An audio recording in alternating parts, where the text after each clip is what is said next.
녹화됐고. 이게 처음 보면은 이렇게 절제수를 받은 분의 이제 모습을 보면은 좀 놀랄 수 있는데, 이제 전절제수를 받으면 이렇게 됩니다. 아, 유방암이라고 하면 재활운동을 뭘 어떻게 해야 되나, 암 환자니까 재활운동 어떻게 해야 되나 싶으신 그 선생님들이 많을 거고, 그런 생각들이 많이 드실 텐데, 가장 유방암 이후에 뭐 여러 가지 뭐 고충들을 많이 겪고, 뭐 신체적인 증상, 정신적인 증상들을 많이 겪지만, 신체적인 증상으로 봤을 때 가장 많이 재활이 필요한 관절이 어깨입니다. 그래서 여기 펜듈럼 엑서사이즈 하는 걸 넣었는데, 수술 후에는 펜듈럼 엑서사이즈가 필요할 정도로 어깨의 가동성이 많이 떨어져요. 이거 여기 엎드려가지고 팔 이렇게 돌리는 거잖아요. 아, 요즘도 이걸 시키는 곳들이 있는지는 좀 의문이긴 하지만, 네. 아무튼 그래서 어깨 관절이 가장 많이 근골격계에서 유방암 재활 운동을 할 때 키가 많이 되고요. 이게 언제부터 이랬냐 하면 사실 90년대, 80년대부터 이미 나왔고, 그나마 국내에서 연구를 제가 좀 고전 연구를 찾은 게 2001년도 연구거든요. 실험군은 수술 이 연구 디자인이 간단하게 설명드리면은, 실험군은 운동한 거고요. 대조군 아무것도 안 한 겁니다. 수술 전, 후, 수술 후 3일, 수술 후 1개월 이렇게 봤는데, 어, 이 운동을 시킨 그룹에서 확실히 어깨 관절의 굴곡, 팔을 이렇게 올리는 어깨 관절의 굴곡 범위가 훨씬 더 회복이 많아졌죠. 178에서 159 정도로. 근데 운동을 하지 않으면 이게 현저하게 많이 떨어졌고, 두 군의 이 통계적으로 과학적으로 유의미한 차이가 있다. 굉장히 강한 차이가 있다라고 이렇게 보고가 됐죠. 그래서 대체적으로 유방암 이제 수술을 하고 나면 어깨 관절, 정확히 말해서 GHC 조인트의 ROM 레인지 오브 모션에 좀 제한이 많이 생기는데, 그 제한이 많이 생기는 그 운동 형상학을 봤더니 에비덕션하고 플렉션하고, 에비덕션이랑 엑셀 로테이션, 1990 자세에서 이렇게 90도로 이알하는 이런 동작들에서 제한이 많이 걸린다. 이런 것들이 고전적으로 나오는 이야기들이고요. 이것 말고도 그냥 어깨 자체에 그 ROM이 떨어지니까, 관절 가동 범위가 떨어지니까 어깨가 굉장히 이제 불편하죠. 아무래도 그 일단 아프죠. 당연히 아프겠죠. 수술을 했는데 움직일 때. 그래서 다른 것들도 보면요, 에비덕션, 그 외전하고 엑스턴 로테이션, 외회전 봐도 우선 둘 다 그 과학적으로 굉장히 유의미한 강한 차이가 있다고 나오고, 마찬가지로 수술 후에 운동을 좀 실시한 그룹에서 훨씬 더 이 관절의 가동 범위가 많이 나오는 걸 볼 수가 있죠. 그래서 이 어깨의 가동성을 회복하는 것이 굉장한, 근골격계에서는 굉장한 그 타겟이며 이슈가 되고요. 이게 뭐 국내 연구, 이것도 마찬가지로 국내 연구지만 최근까지도 계속해서 이렇게 타겟이 되고 있습니다. 이 연구 같은 경우에는 수중 운동과 지상 운동, 지금 이 가지고 온 건 제가 지상 운동표거든요. 수중 운동을 한 그룹과 지상 운동을 한 그룹을 비교한 거예요. 무엇을 비교했냐? 여기에서는 어깨 가동성을 비교한 게 아니라 이 숨 쉬는 능력, 심폐. 왜냐하면 유방이 우리 폐랑 가까이 있잖아요. 그 전이가, 이것도 유방암이 시작이 되면 좀 안 좋게 되면 전이가 폐까지도 연결돼서 갈 수가 있어요. 그럼 호흡이 당연히 부족해지겠죠. 그렇기 때문에 수중 운동을 한 그룹은 아무래도 이 호흡이나 이런 것에서의 능력이 좀 더 많이 필요할 테니, 이런 것을 가설로 두고 일반 운동과 수중 운동의 차이를 비교한 겁니다. 그래서 여기 이 운동 그룹에서, 지상 운동, 일반 운동 그룹에서 보면은, 스테빌리티 엑서사이즈 유징, 저기 세라밴드 이용한 거예요. 근데 여기서도 보면 거의 다 어깨 운동이고 굉장히 그 심플한 운동들로 구성되어 있어요.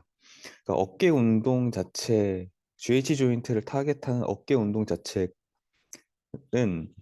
크게 뭔가 발전되거나 달라지지 않은 것 같더라고요. 국내 연구들을 보니까. 그래서 그런 면이 굉장히 좀 아쉽고, 그것들을 제가 이제 쭉 보면서 느낀 건데, 수술을 여기를 했잖아요. 가까우니까. 그리고 또 우리 흉근들이 특히 대흉근 같은 경우에는 휴머러스에 위팔뼈에 부착되어 있으니까 당연히 같이 건드려지니까 아프겠죠. 아프니까 당연히 어깨가 좋지 않아지고 이렇게 되는 건데, 사실 이걸 정확한 관절로 얘기하면 스캐뷸라 소라식 조인트란 말이죠. 그래서 GH가 아니에요. GH는 바로 인근에 있어서 같이 피해를 보는 거지, 정확하게 이 우리에 있는 가슴 영역에 있는 관절은 ST 조인트죠. 스캐뷸라 소라식 조인트죠. 그래서 안타깝게 국내 연구는 스캐뷸라 소라식 조인트를 타겟으로 뭔가 운동을 하거나 이 뭐 유방암 수술 후에 스캐뷸라 소라식 조인트의 움직임의 전후 비교라든지 이런 자료들은 크게 많지 않더라고요. 그래서 계속 최근까지도 아직 유방암 재활이라고 하면은 GH 조인트에 좀 많이 국한되어 있는 편인 것 같아요. 왜냐하면 이게 스캐뷸라 자체가 아무래도 여기 수술을 하면 이 앞쪽에 유착이 생기니까 어깨가 이렇게 쭉 말려 들어가겠죠. 제가 이걸 좀 벗을게요. 그냥 우리 흔히 알고 있는 라운디드 숄더가 되겠죠. 그리고 스캐뷸라는 어떻게 됩니까? 앞으로 이렇게 기울어지면서 안테리어 틸팅이 되고 아래쪽 인페리어 링크는 다 떠버리게 되잖아요. 이렇게 앞으로 기울어지면서 앞쪽이 이렇게 좁아진단 말이죠. 그러면 마찬가지로 피해를 많이 보는 게 GH 조인트에서는 당연히 임핀징 많이 일어나고 회전근개들의 문제가 굉장히 많이 일어나겠죠.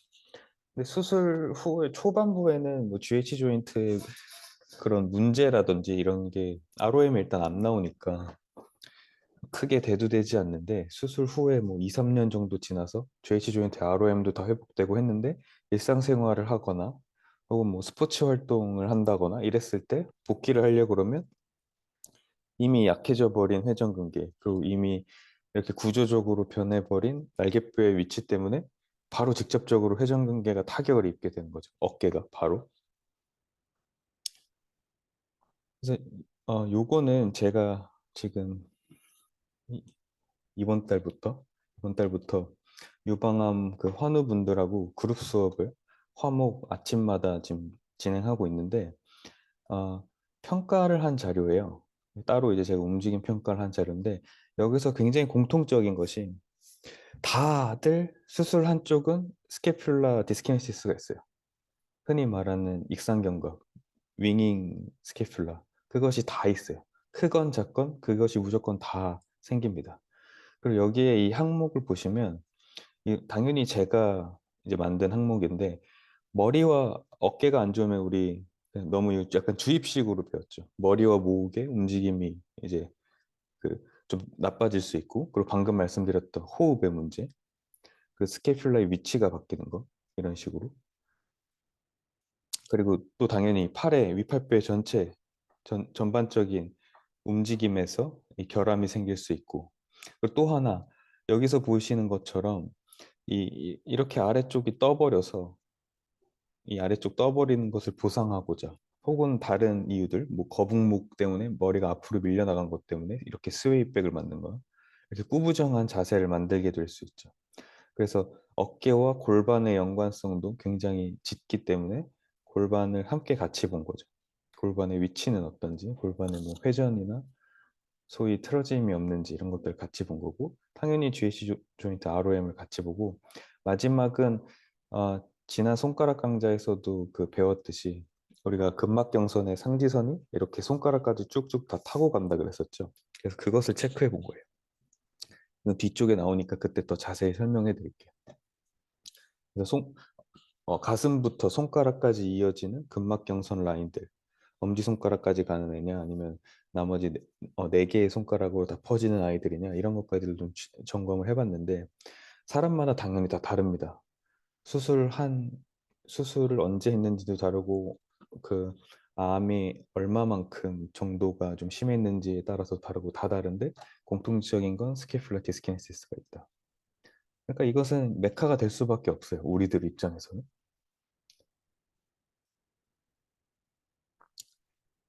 그런데 그 재밌는 것이 이게 실제로 참여하시는 분들한테 제가 이제 설문을 해서 얻은 자료예요. 여기에 보면은 어깨가 아프다는 분은 없습니다. 아프다고 말하시는 분은 없어요. 이거를 굉장히 그 저희들이 집중해서 봐야 될 필요가 있는 게 안 아파요. 이분들은 안 아프고 뭐 허리 아프고 그리고 보통 다 체력 증진을 좀 했으면 좋겠고 몸이 자꾸 틀어지는 거죠. 좌우가 계속 안 맞는 거예요.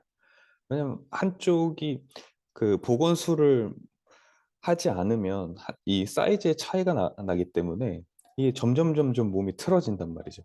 그러니까 뭐 허리까지도 내려가고 뭐 무릎 발까지도 내려가고 당연히 이렇게 우리 배우는 그 만성 그 통증 사이클이 이렇게 계속 돌듯이 계속해서 무너지는 거예요. 뭐, 이 수술 후에 머리, 목 쪽 무너졌다, 어깨, 뭐 골반, 허리, 발, 무릎 다 이렇게 이제 되는 거죠. 그래서 그런 것들, 그리고 체력이 계속 떨어지는 거, 이런 문제를 가장 많이 이제 얘기하시죠. 이게 그 프로그램을 디자인하는 데 있어서 어깨가 아프다 그러면 당연히 지금 앞서 소개해드렸던 이런 것들에 트레이닝에 포커스를 맞춰서 진행을 해야 되는데 진짜 아프지 않아요. 그러면 이분들은 이것을 해소하고 싶어 하는 거니까 이것을 해소하고 싶어 하기 때문에 어깨부터 먼저 접근을 하면 동기부여가 떨어질 가능성이 굉장히 큽니다. 왜냐면 나는 어깨는 아프지 않은데 잠재적 위험 때문에 이것을 뭐 예방하는 건 좋지만 지금 당장 내가 하고 싶은 건 이것인데 그렇기 때문에 이것도 뭐 트레이닝에서 너무 기본적인 이야기죠. 그 고객의 니즈를 잘 파악하는 거. 그래서 이것을 굉장히 중요하게 보셔야 됩니다. 그리고 지금 앞서 소개해드렸던 두 개의 논문들, 그리고 다른 제가 여기도 한 10개 정도 참고 레퍼런스를 달아놨는데 거진 다 해외 연구도 다 비슷해요. 거진 다 1년 이내예요. 그러니까 수술 후 1년 이내에 환자분들을 대상으로 연구가 진행됐어요. 근데 저희들한테 오시는 분들은 대체적으로 1년들은 다 넘어서 오시는 분들이 많을 거예요. 왜냐하면 수술 후에는 이분들이 수술했다고 끝나는 게 아니라 병원에서 계속 추적 관리를 해야 되죠. 계속 뭐 이제 약을 계속 맞아야 되고 계속 관리를 받아야 되니까 병원과 연계가 훨씬 잘 돼 있습니다. 그래서 정말 이 어깨 레인지 ROM이 안 나오고 이런 정도의 문제들은 병원에서 뭔가 하는 운동 프로그램이나 아니면 병원에서 제공해주는 어떠한 서비스나 어떠한 것들로 이것들을 이제 운동을 하고 그렇게 하실 거란 말이죠. 자, 그리고 이어서 통증, 불편, 운동 목적을 보면 여기도 말씀드린 것처럼 허리 통증 얘기가 굉장히 많고 체력 증진하고 그렇죠? 운동을 그러니까 좀 잘 하고 싶으신 거죠. 이런 이야기가 굉장히 많습니다. 그런데 여기다 대고 갑자기 어깨 운동을 처음 시작부터 하면은 반응이 별로 되게 좋지 않겠죠. 그리고 반응이 정말 좋지 않을 수 있는 이유 중에 그 굉장히 중요한 이유가 하나가 있는데 이거예요. 삶의 질이 떨어져요. 신체상이라고 표현한 게 지금 전절제 수술을 하건 부분절제 수술을 하건 어찌됐건 내 원래 가지고 있던 모양에서 떼어낸 거잖아요. 그럼 이제 자신감이 떨어지고 그리고 단순히 수술로만 접근할 게 아니라 암이란 말이죠. 몸이 굉장히 피로해요. 우리 아프면 짜증나고 힘들고 그러잖아요. 그래서 당연히 삶의 질이 떨어져 있어요. 그래서 뭔가 좀 재밌어야 돼요. 재밌어야 되는데 지금 저한테 오신 분들은 1년이 이미 지났고 어깨 쪽에서는 큰 문제는 없고 그러니까 이제 트레이닝 포커스를 여기다가 맞추고 트레이닝을 초반에는 지금 하고 있는 거죠. 이 지금 슬라이드가 굉장히 중요한 게 여러분들한테 오시는 분들도 아마 지금 이런 분들하고 좀 비슷한 분의 이 정도의 확률이 좀 높을 것 같은데 이때 이걸 반드시 잘 고려하셔야 됩니다. 어깨는 너무 기본이고요. SD가 있는 건 너무 기본이고 피로도 관리 굉장히 잘 해주셔야 돼요.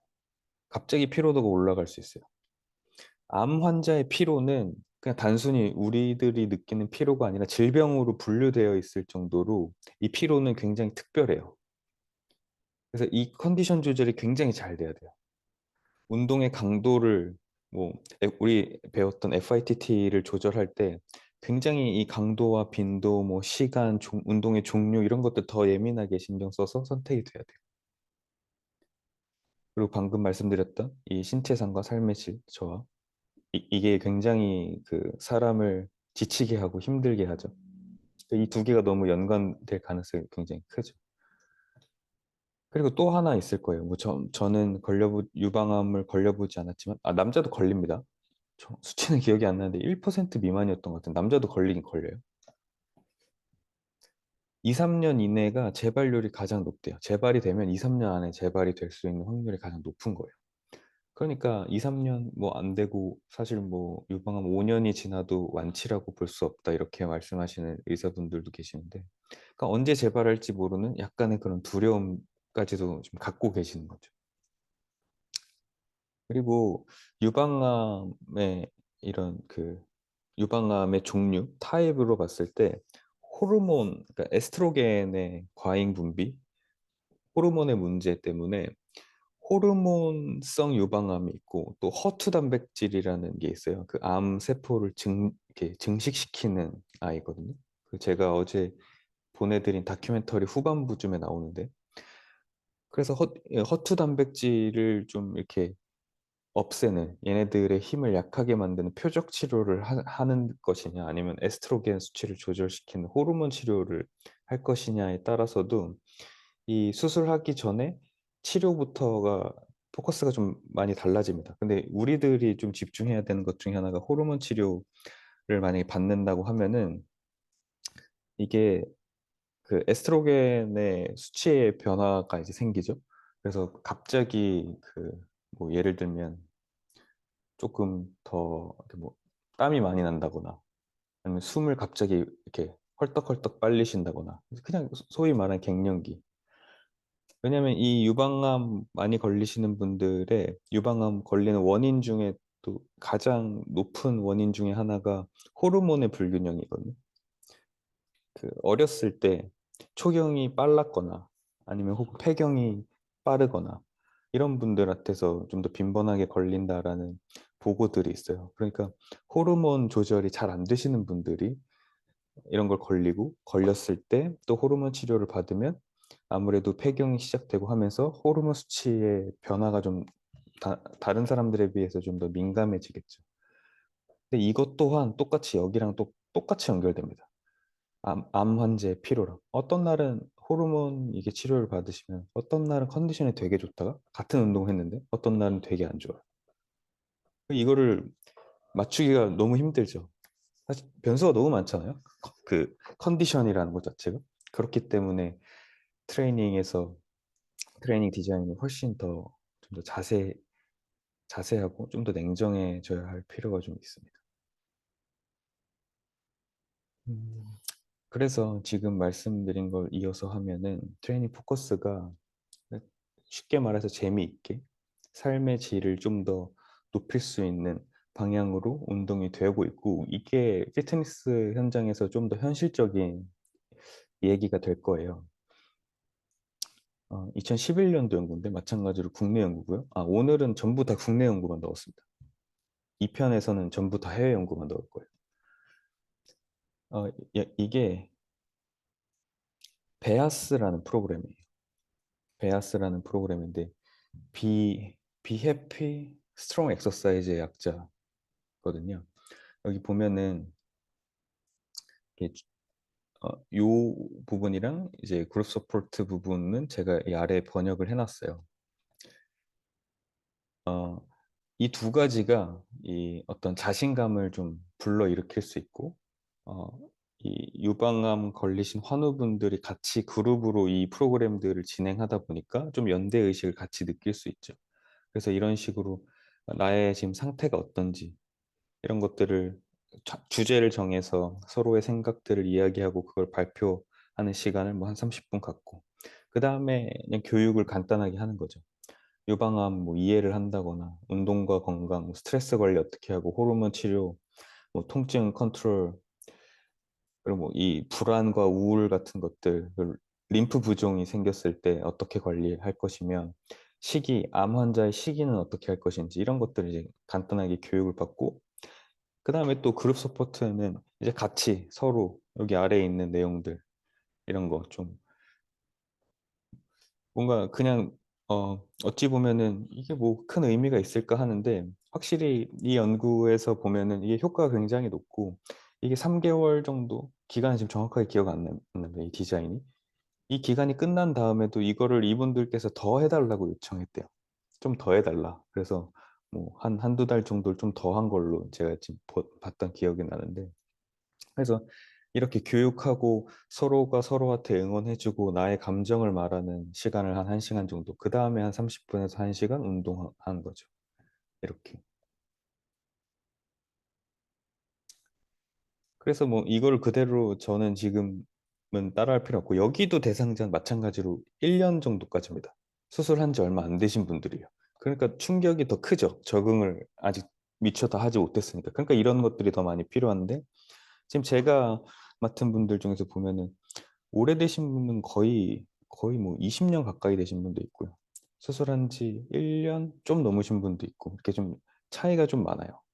그래서 운동을 하더라도 이렇게 좀 재미있는 운동을 하려고 이런 식으로 진행이 되는데, 이 운동을 소개해드리면 이거 다 아시죠? 쿼드루페드 자세에서 이제 걷기를 하는데, 이게 말씀드렸던 스캐뷸라와 골반의 이 연관성, 그리고 코어의 확립, 얘네들을 같이 묶어서 쓸 수 있는 이 시너지 시스템을 발휘하기에 굉장히 좋은 운동이라는 것들은 다들 잘 알고 계시죠. 그래서 여기에서 이 운동에서 재미도 추가하고, 이 운동에 바로 목적과 목표를 심어준 게 이 테니스 볼이에요. 이걸 떨어뜨리면 안 돼요. 이걸 떨어뜨리지 않으려면 코어와 스키플라와 골반이 안정적으로 서로 유기적으로 움직여져야지 떨어지지 않겠죠.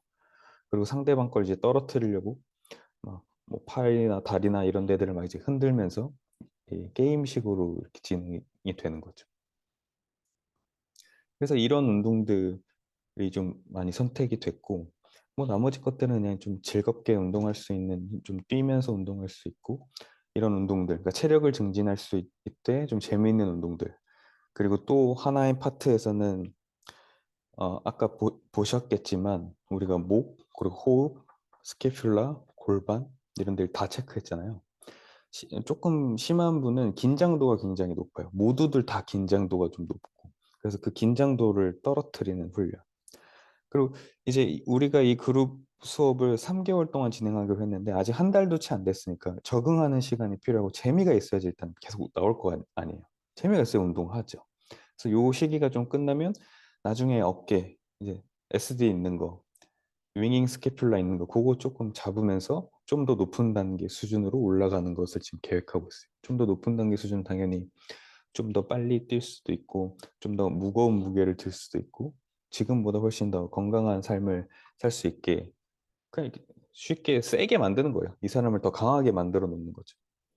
그런 것들로 나가기 위해서 이렇게 초석을 다지는데, 우리가 책에서 배우는 대로 SD가 있으니까 날개뼈가 안 좋으니까 이거부터, 뭐 호흡 컨트롤이 안 좋으니까 호흡 컨트롤부터, 이것부터 선택하지 않고 우리는 퍼스널 해야 되잖아요. 그래서 이 사람들에 맞춰서 가는 거죠. 이 사람들이 할 수 있는 정도 수준 하에서 진행을 하는 거죠. 그러다 안 되면 제가 종종 말하는, 내리세요. 난이도를 내려야죠. 강도를 낮춰야죠. 우린 여기 병원이 아니잖아요. 병원은 첫째도 둘째도 안전이고 치료가 목적인데, 우리는 어찌됐건 이 사람들을 점점 강하게 만들어줘야 돼요. 원래 상태로 돌리는 게 아니에요. 아프고 좀 좋지 않아요. 그러면 원래 상태로 돌리는 건 치료죠. 병원 가서 해야 되는 거고, 우리들이 할 수 있는 건 이 상태 오케이. 여기에서부터 더 강하게 갑시다. 예전보다 더 세게 가봅시다. 더 강한 몸을 만듭시다. 이렇게 가야 되니까 어느 정도의 위험 부담은 당연히 좀 감수를 하면서 트레이닝을 진행하되, 통증이 생기거나 컨디션이 떨어진다거나 이 트레이닝 그 프로그램 디자인이 잘못됐다 그러면 바로 뭐 더 고민할 필요도 없이 바로 그 강도를 낮춰야 됩니다. 그래서 이렇게 진행이 된 건데, 그럼 뭐 여기까지 들으면 뭐 그냥 이렇게 하면 되겠구나, 좀 재밌게 하면 되겠구나 이렇게 생각이 들 수 있겠지만, 만약에 수술한 지 진짜 얼마 안 되셨어요. 그리고 1년 이내예요. 그리고 이분들과 같이, 그러니까 이분들과 연대를 느끼려면 뭘 알아야 돼요. 뭘 알아야지. 아니면 내가 걸릴 수가 없잖아요, 이거를 지금. 뭘 알아야죠. 그리고 1년 이내 분들이 오시면 이런 트레이닝을 하고 싶어도 못 해요. 제한이 굉장히 많아요. 통증도 있고 움직임에서의 제한도 굉장히 많기 때문에. 그래서 지금부터는 조금 유방암에 대해서 자세하게 얘기를 해볼게요. 여기 보면 마찬가지로 똑같은 설문인데 2기, 1기, 3기, 뭐 림프 전이, 3중 음성, 4기 폐전이 뭐 이렇게 막 나와 있죠. 이런 기본적인 이쪽 세 개에 들어가려면 이쪽 세 개의 용어를 알고 공부를 해야겠죠. 그리고 아래쪽 보면 수술 연도 2004년에 하신 분도 있고 22년 12월에 하신 분도 있어요. 이렇게 편차가 좀 크고 차이가 많이 나죠. 자취하고 수술 방법 보면은 유방 보존 수술을 하신 분도 있고 이 폐흉곽경 수술은 이분일 거예요. 폐전이 되신 분.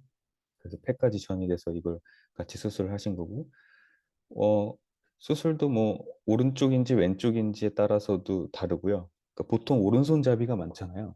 보고된 걸로는 오른손 오른손잡이일 경우에 오른손잡이일 경우에 오른쪽 유방암 수술을 했으면 왼쪽 유방암 오른손잡이인데 왼쪽 유방암 수술을 한 분보다는 좀 낫대요. 왼쪽은 오른손잡이인데 왼쪽 수술을 하면은 너무 떨어지는 거예요. 우세하게 쓰는 손이 아니니까. 그래도 여기는 이쪽 손을 좀 쓰니까 기능이 조금 더 괜찮은 건데 내 오른손잡이인데 반대쪽 수술을 했다 그러면 훨씬 더 좀 떨어지고 통증도 좀 더 많이 느끼고 그런 보고들이 있더라고요. 그리고 나머지는 많이 나오는 용어가 부분절제, 전절제, 아니면 림프절제 이런 것들, 뭐 항암, 방사선 이런 것들인데 우선 수술의 타입이 유형이 어떤 게 있는지 좀 볼게요. 어, 뭐 이게 가장 좀 쉽죠. 보존 절제술. 그러니까 종양 있는 것만 떼내는 거죠. 그리고 전절제술. 어, 그러니까 보존 절제술이 여기서 부분 절제술이라고 생각하시면 돼요. 보존 그 보존을 시키면서 부분만 떼내어지는 거고 전절제술이 전체를 이제 다 드러내는 거예요. 처음에 보여드렸던 사진처럼. 아, 그리고 여기부터는 겨드랑이 림프절을 같이 제거하는 수술이 있어요. 유방암에 가장 인접한 게 림프절인데 겨드랑이 쪽에 림프절이에요. 이걸 헷갈리시면 안 되는 게 전절제 수를 했어도 림프절을 떼내는 사람도 있고 안 떼내는 사람도 있어요. 이 차이가 굉장히 중요해지는 게 어, 전절제 수를 했다 가정했을 때 대흉근 근막으로 들어가요. 절개가 이 부위예요. 대흉근 근막으로 들어갑니다. 근데 림프를 떼어내려면 겨드랑이 쪽을 가야 되니까 소흉근 아래로 찢어요. 절개가 소흉근 아래로 돼요. 그럼 이게 무슨 말이에요? 더 깊이 들어간다는 거잖아요, 소흉근이. 소흉근 아래로 들어가서 림프절을 떼어내야 되니까 이게 훨씬 더 깊이 들어가고 림프절을 떼어내지 않아도 되면 이 대흉근 근막 쪽으로 해서 들어가져요. 그러면 지난 저희 손가락 할 때 말씀드렸던 대흉근이 이렇게 뒤에 광배근이랑 같이 연결돼서 앞뒤 밸런스를 이렇게 맞추고 있죠. 근데 여기에 이쪽 대흉근을 절개해서 뗐어요. 그러면 여기 근막이 다 유착이 됐겠죠. 그럼 이제 쪼그라들면서 사실 스캐퓰라 주변이 아니라 제가 그래서 ST 조인트라고 말씀드렸던 게 이 ST 조인트의 밸런스가 다 깨지는 거예요. 이쪽에 너무 잡아당기니까 얘네는 쪼그라들어 있고 뒤는 쫙 다 늘어나 있으니까 날개뼈가 계속 이렇게 붕 뜨고 자기 맘대로 막 움직이게 되는 거죠. 그리고 대흉근이 어떻게 어디까지 저희가 배운 걸로 안 넣었어? 안 넣네? 안 넣네요. 대흉근이 어떻게 연결돼 있습니까? 대흉근이 이렇게 쭉 타고 가서 이 전완부, 그쵸? 여기에는 지금 여기 나온 것처럼 휴머러스 부근에는 내측 근간 경막, 네. 메디얼 인터머스큘러 스펙트럼까지 이렇게 그냥 근막으로 한 줄기 쭉 가다가 전완부 쫙 손가락 나머지 네 개 쫙 손목 터널이랑 손가락 쫙 연결되어 있죠. 그러니까 전절제 수를 하면은 림프를 떼어내지 않았는데도 불구하고 손이 저리거나 뭐 팔에 좀 저리거나 감각에 좀 이상이 있을 수도 있는 거죠. 손가락까지 대흉근이 손가락까지 다 연결이 되어 있으니까. 그래서 아까 여기에도 보면 악력 감소도 있다 그랬죠. 손가락 시간에도 말씀드렸듯이 이렇게 맞섬, 맞섬하는 힘이나 악력 자체에 당연히 힘이 떨어질 수 있는 가능성이 굉장히 높죠. 자, 그러면 림프절을 떼어내려고 해서 소흉근 아래쪽을 파고 깊게 파고 들어갔어요. 그러면 이제 감이 오죠. 소흉근은, 자, 여기 소흉근이죠. 이렇게 코라코이드 프로세스, 그렇죠? 코라코이드 프로세스랑 브레키알리스 이렇게 쭉 지나서 바이셉스 또 쭉 타고 가서 어디로 갑니까? 엄지로 가잖아요. 엄지손가락까지 가잖아요. 소흉근에서. 그럼 이것 또한 마찬가지로 소흉근 절제를 하면 어깨 앞쪽 혹은 팔 앞쪽, 엄지손가락 부근 이런 데에 문제가 같이 기능 이상이 같이 생길 수 있는 거죠. 그리고 림프절을 떼어내면 림프 부종이 있을 확률이 굉장히 높아져요. 그러니까 팔이 붓는 거예요.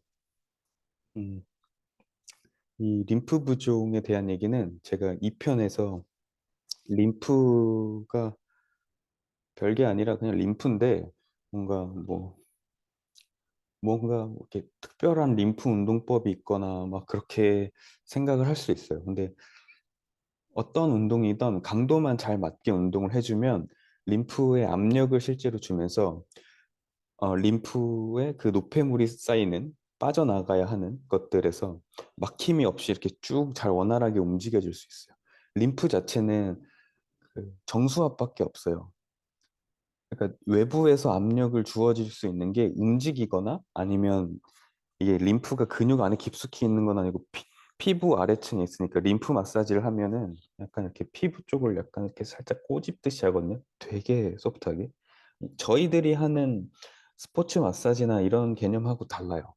그래서 가볍게 해서 실제로 림프 관 안에 있는 림프액을 이쪽으로 쓸어서 보내려고 하는 거예요. 실제로 이렇게 보내려고 해요. 그렇게 외부 압력인 마사지로 보내도 되고 아니면 운동을 통해서 근육을 사용하니까 움직임을 통해서 림프액 자체에 압력을 주면서 이걸 이쪽으로 보내는 거예요. 그럴 수도 있어요. 그래서 림프에 관련된 거는 2편에서 좀 더 훨씬 자세하게 설명을 드릴게요. 이렇게.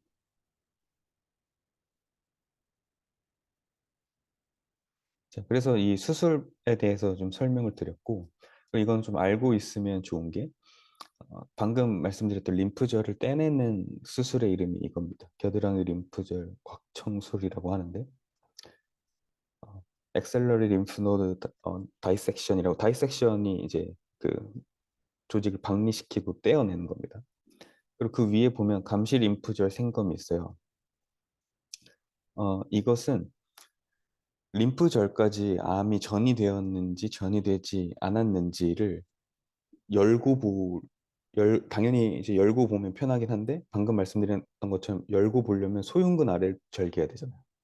절개를 하면 우리 잘 알고 있듯이 트라우마가 계속 남고 재활하는 데 있어서 회복도 늦어지고 재활에 지금 방금 보셨듯이 길도 더 여러 가지 길이 또 생기죠.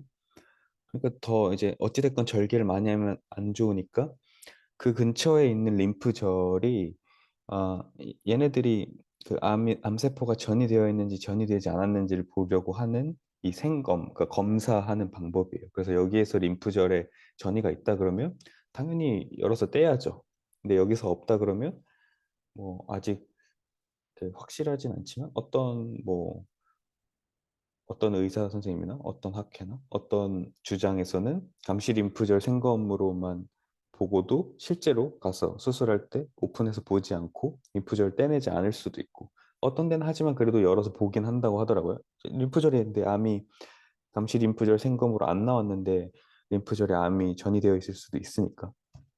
그래서 그것은 뭐그 수술하시는 의사 선생님들의 선택일 것 같고, 그래서 우리는 요 정도는 알고 있어야지 될 것 같아요. 네. 그리고 나머지 이제 가볍게 연기부터 사기까지 두는데요. 근데 이건 읽어보시면 될 것 같고, 1기 정도는 1기까지는 크게 침범이 되지 않은 겁니다. 전이가 없는데 2기부터 전이가 이제 생긴 거고요. 음, 2기와 3기의 차이는 크기예요. 크기인데 크기도 중요하지만 유방 사이즈 대비해서 종양의 크기, 비율도 굉장히 중요하다고 하더라고요. 크기가 큰데 유방 사이즈가 작으면 굉장히 많이 떼어내야 되잖아요. 근데 같은 5cm여도 유방 사이즈가 좀 크면 좀 적게 떼어내도 되고. 그래서 그 비율도 굉장히 중요하다. 이렇게 이야기하시더라고요. 그리고 4기는 이제 다른 쪽으로 전이가 너무 심각하게 되어 있는 경우, 이게 가장 좀 안 좋은 경우죠. 사- 대체적인 논문에서는 1, 2기이신 분들이 대상자가 굉장히 많고요. 그리고 거듭 말씀드리지만 수술 후 아무리 오래 경과돼도 1년 정도까지 그런 환우분들이 훨씬 더 많습니다. 그런 분들이 대상으로 그 연구들이 다 설계가 보통 되어 있어요. 네. 그래서 실제로 지난 손가락 시간에 말씀드렸던 이런 식의 이 스트레칭이 지금 SFAL 스트레칭 하는 거죠.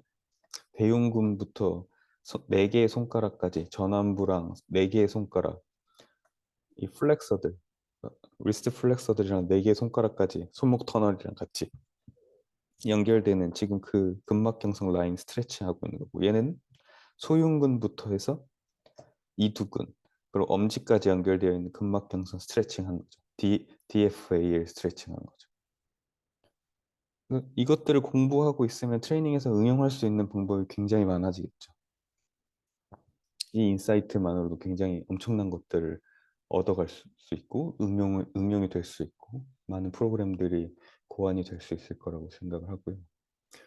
끝으로 이걸 좀 정리를 해보면 피트니스 현장에서는 수술 후 1년 정도까지의 분들은 쉽게 만나볼 수는 없을 것 같아요. 쉽게 만나볼 수는 없고 1년이 좀 지난 다음에 적어도 GH 조인트의 가동성은 어느 정도 회복이 되고 통증이라든지 이런 것들이 어느 정도 좀 회복이 되신 분들을 만날 수는 있는데 수술을 한지 얼마 되지 않을수록 삶의 질이 떨어져 있을 경우가 많고 암 환자의 피로도 때문에 적은 운동에도 작은 운동에도 뭔가 이 피로도가 많이 쌓이거나 금방 지치거나 이렇게 될 수가 있기 때문에 트레이닝 프로그램을 재밌고 체력 증진도 좀 잘 할 수 있대 너무 과하지 않게 조절을 굉장히 잘 해줘야 되고 두 번째로는 어깨 트레이닝을 들어가긴 하는데 포커스가 GH 조인트가 아니라 ST 조인트를 먼저 봐야 된다는 거예요. ST 조인트 쪽에서의 수술 때문에 문제가 생긴 거죠. 스캐뷸라 쪽에서의 문제가 생겨서 여기에서 스캐뷸라 디스키네시스가 발생이 된 거고 얘는 어떻게 보면 피해자가 되는 거죠. 근데 디스키네시스 상태로 너무 오래 고착이 되었어요. 뭐한 5년 지났어요. 그래서 일상생활이나 이런 것들은 뭐 다 괜찮으시대요. 근데 5년이면 그냥 50견에 걸릴 확률도 있어요, 나이가. 그리고 5년 동안 이 날개뼈 자체가 점점 앞으로 이렇게 기울어지면서 이 공간이 좁아지고 여기에서 회전근개에 문제가 안 그래도 문제가 생길 가능성이 좀 큰데 유방암 수술 때문에 주변 조직들이 더 굳어 있어요. 그러면 당연히 더 스트레스를 받을 수 있는 거죠. 그래서 포커스를 맞출 때 ST 조인트를 먼저 트레이닝하고 그렇다고 해서 GH를 하지 말아라. 이런 건 아니죠. 같이 봐야죠. ST 조인트가 먼저 타겟이 좀 많이 돼야 되는데 아까 말씀드렸던 것처럼 지금 이게 제가 이번 강의하면서 좀 봤던 논문들 다 정리해 놓은 거거든요. 이거 다 구글 스칼라 검색하시면은 다 무료로 다운로드 받을 수 있어요. 무료로 다운로드 받을 수 있는 것들만 여기 지금 올려놓은 거예요. 그래서 그래서 안타까운 게 여기 다 GH 조인트에만 국한돼 있어요. 재밌는 건 해외 연구는 이제 찾아봤더니 ST 조인트를 본 것들도 굉장히 많고요. ST 조인트 운동을 시켰더니 GH 조인트만 운동했을 때랑 뭐가 다르냐 이것도 보고 수술 후에 유방암 환자들이 날개뼈 움직임이 뭐 지금 말씀드렸던 것처럼 이렇게 디스키네시스가 있는데 도대체 움직임이 어떻길래 그 움직임도 한번 보자 이런 연구들도 있어요. 그리고 뭐 일반적인 저항 운동은 언제쯤부터 해도 되냐? 일반 저항 운동 시킨 그룹이랑 뭐 지금 이렇게 GH 조인트 위주의 전통적인 재활 운동을 시킨 그룹이랑 그것들도 비교하는 연구들도 많고 훨씬 다양한 주제로 좀 더 깊이 있게 깊은 내용을 담고 있는 그 연구들도 굉장히 많습니다. 해외 자료는. 그래서 다음 2편에서는 ST 조인트를 연구한 연구들 자료와 그리고 림프에 관한 기본적인 어, 해부학 내용과 그리고 이것들을 어떻게 트레이닝 시킬지 그리고 ST 조인트의 운동들은 어떤 것이 있으면 지금 현재 저는 어떻게 하고 있는지 그런 것들까지도 간단하게 좀 소개를 해드리도록 하겠습니다.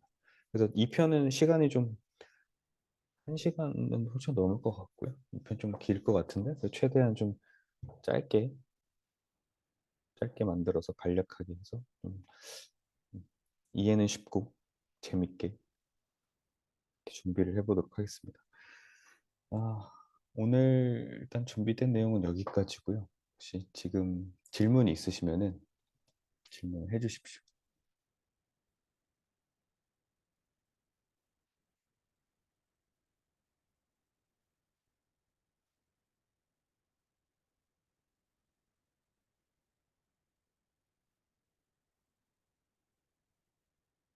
질문 없나요? 이거 아까 설명 안 했는데. 아까 구두로는 했지만 이 슬라이드는 설명 안 했네요. 이게 유방암 그러니까 원인이 될 수 있는 요소들인데 호르몬 호르몬과 아까 말씀드렸던 허투 이건 에스트로겐이죠. 에스트로겐의 뭐 과잉 분비라든지 호르몬 불균형 그리고 허투는 암을 좀 증식시키는 단백질과 세포 조직인데 이 허투만 양성이냐 호르몬은 음성이냐 이럴 수도 있고 호르몬만 양성이고 허투는 음성일 수도 있고 둘 다 음성이면 삼중 음성이라고 해요. 이러면 이러면은 이제 호르몬 치료제나 허투를 표적 치료하는 둘 다 필요가 없는 거죠. 호르몬만 양성이면 호르몬 치료제를 쓰는 거고 허투만 양성이면 이 표적 치료제만 쓰는 거고 둘 다 하면 다 해야 되고 이 종양의 사이즈가 크면 항암 치료를 해서 사이즈를 줄이는 게 좋죠. 그래야지 전리를 덜하고 떼내는 걸 덜하니까. 그래서 그런 식으로 병원에서 수술을 하고 치료를 한다고 합니다.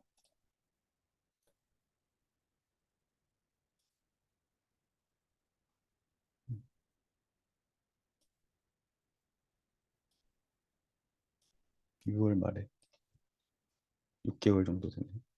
7개월.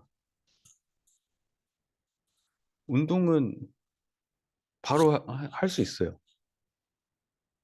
이거 뭐 저한테 여쭤보시니까 운동 바로 해야 됩니다. 방금 말씀드렸던 림프절까지 절제했으면 손가락 움직이는 것부터 해야죠.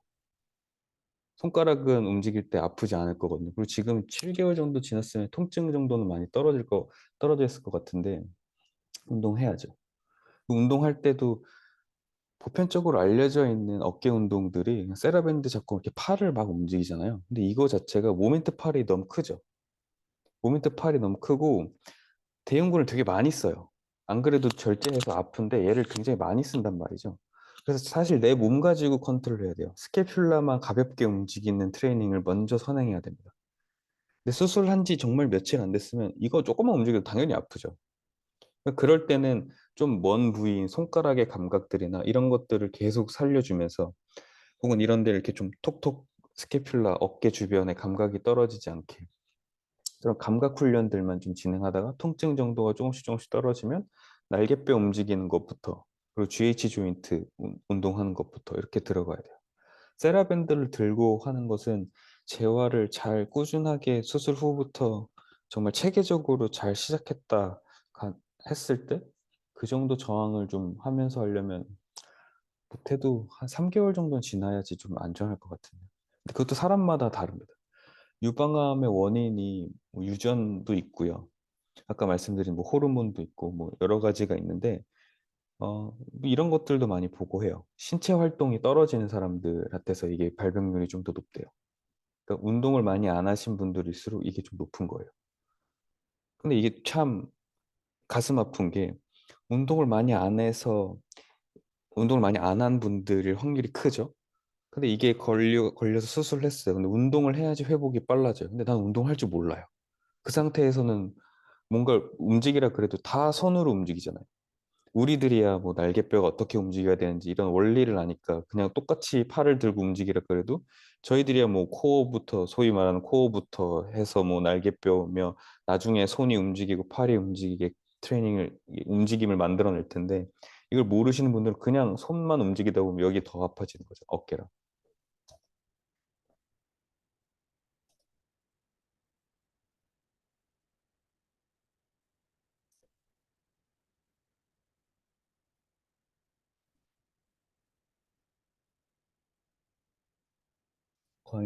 관절 컨디션을 염두에 두고 네, 관절 컨디션뿐만이 아니라요. 어, 그 관절들도 당연히 영향을 받지만 그 사람의 기분, 무드 이런 것들도 굉장히 중요합니다. 그날 만약에 별일이 아닌데 뭐 화가 난 일이 있거나 뭔가 나한테 좀 정신적으로 충격을 받는 일이 있어요. 뭐 예를 들어 잠을 잘 못 잤어요. 저녁을 좀 못 먹거나 그런 상태로 다음날 운동하러 왔으면 완전 떨어지는 거죠. 그럼 당연히 관절도 아프고 온몸이 다 이제 아파져서 전과 같은 강도의 운동을 하면 굉장히 안 좋은 결과가 나올 수도 있는 거죠. 그래서 컨디션을 고려할 때는 굉장히 좀 폭넓게 고려하시는 편이 좋을 것 같습니다. 왼팔을 가만히 두고 오른팔만.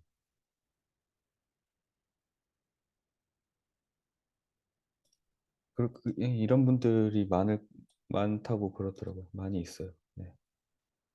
아, 큰일 났네. 그러면 오른쪽, 양팔을 다 잘 못 쓰시는 거죠? 그러면? 뭐, 어쩌겠어요. 방법은 없어요. 아까 말씀드린 것처럼 지금이라도 늦지 않았습니다. 스캐뷸라 움직이는 것부터 해야 돼요. 다음 2편에서 이 스캐뷸라 오리엔테이션 하는 걸 설명드리겠지만 저희 유튜브에 거북목 교정 운동 그 파트에 보면은 어깨 스캐뷸라 컨트롤하고 움직이는 운동들 몇 개 올라가 있어요. 그거 보셔도 되고 아니면은 그 거북목이랑 어깨 질환 관련된 강좌로 한 5편 정도 해놓은 게 있는데 거기에 익상견갑 파트가 따로 있습니다. 거기에 제가 그 운동법들을 좀 자세히 설명해 놓은 것들이 많으니까 그걸 또 참고하셔도 될 것 같아요. 어떤 병이나 통증 상관없이도.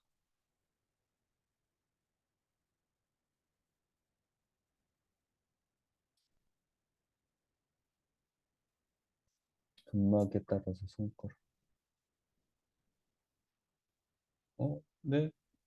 당연히, 당연히 도움은 잘 될 잘 될 거고요. 근데 이것도, 이게 좋을 것 같아서 무조건 선택하기보다 사실 모든 운동들은 좋잖아요.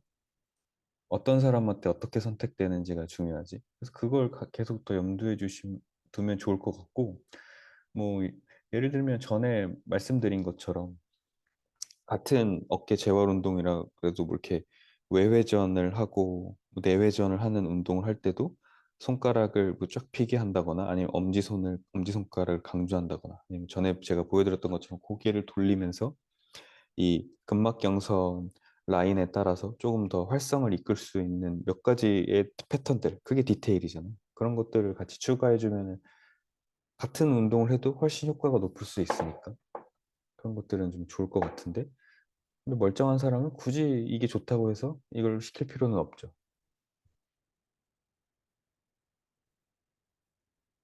강의자료 지금 다시 바로 올려드리겠습니다.